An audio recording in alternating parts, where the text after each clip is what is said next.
नहीं, ऐसा कुछ नहीं है। वो तो एक हल्के मिजाज में ये कहा था कि, और मैं हमेशा ये बात कहता हूँ जब भी किसी मंच पे भी या किसी मीडिया से भी इंटरेक्शन कर रहे होते हैं, कि हम कभी भी किसी पद के पीछे नहीं हैं और ना ही हम कहीं दौड़ लगाने में विश्वास रखते हैं।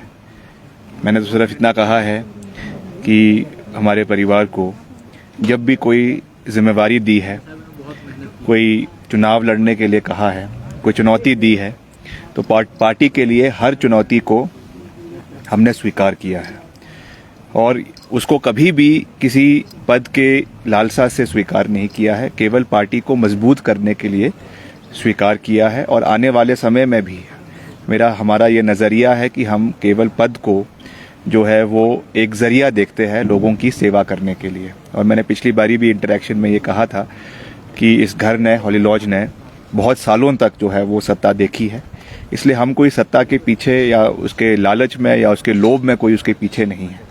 जो भी पार्टी जिम्मेवारी देती है, जो वर्तमान में भी दी, इलेक्शंस के समय में भी मुझे स्टार प्रचारक बनाया और मुझे मौका मिला बहुत से प्रदेश के अलग अलग विधानसभा क्षेत्रों में जाने का और उसके साथ साथ पहले युवा कांग्रेस का प्रदेश अध्यक्ष बनने का, विधायक बनने का। तो जो भी पार्टी ने भविष्य में जिम्मेवारी देंगे उसके लिए हम तैयार हैं और प्रदेश की और अपने क्षेत्र के लोगों की, जनता की सेवा करने के लिए और हिमाचल को सर्वश्रेष्ठ राज्य बनाने के लिए हम तत्पर हमेशा खड़े रहेंगे। मुख्यमंत्री जी बौखलाहट में है, बहुत जल्दी उनके नाम के आगे पूर्व लगने वाला है।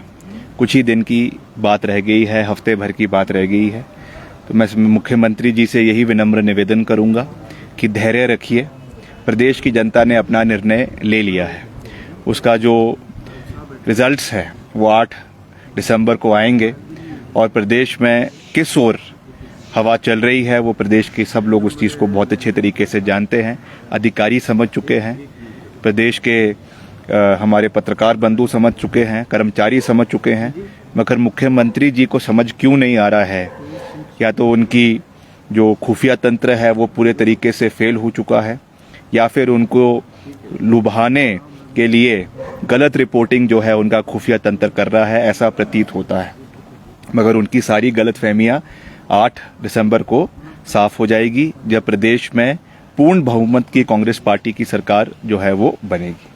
और हमने उनको पूरा आश्वासन दिया कि हमारी सरकार प्रदेश के अंदर बन रही है। वो चुनावों के समय में तो अपनी यात्रा की वजह से नहीं आ पाए, मगर जब हमारी सरकार बनेगी उस उपलक्ष्य में उनको हमने निमंत्रण दिया है कि वो यहाँ पे नई सरकार की शपथ ग्रहण समारोह में ज़रूर जो है वो हिमाचल प्रदेश आएँ, शिमला आएँ। नहीं, ऐसा हो सकता है। मैंने पीछे भी जब हमने मीडिया इंटरेक्शन करी थी कुछ दिन पहले, उस दिन भी मैंने कहा था कि ये ज़रूरी नहीं है कि ऐसा होगा, मगर जिस तरीके से और राज्यों में ये प्रचलन हमको देखने को मिल रहा है उसके मुतलक ये हो सकता है कि इस तरीके की यहाँ पे खरीद फोक्त हो।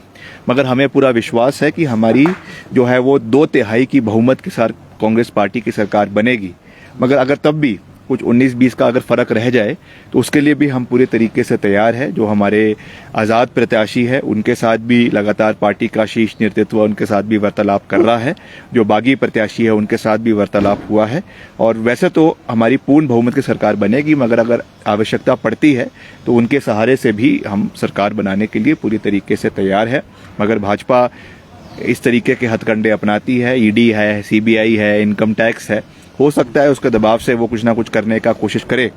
मगर अभी दिल्ली में जितने भी शीर्ष नेतृत्व से प्रतिभा सिंह जी मिली, उन्होंने इसके बारे में पूरी रूपरेखा जो है वो हाईकमांड को अवगत करवाया है और उनसे निवेदन किया है कि पहले ही हमारा पूरा सिस्टम यहाँ पे चुनावों की मतगणना के पहले बैठ जाए, ताकि इस तरीके का कोई खरीद फरोख्त का यहाँ पे जो है वो सिलसिला शुरू ना हो। हिमाचल प्रदेश के विश्वसनीय ज्वेलर भूषण ज्वेलर्स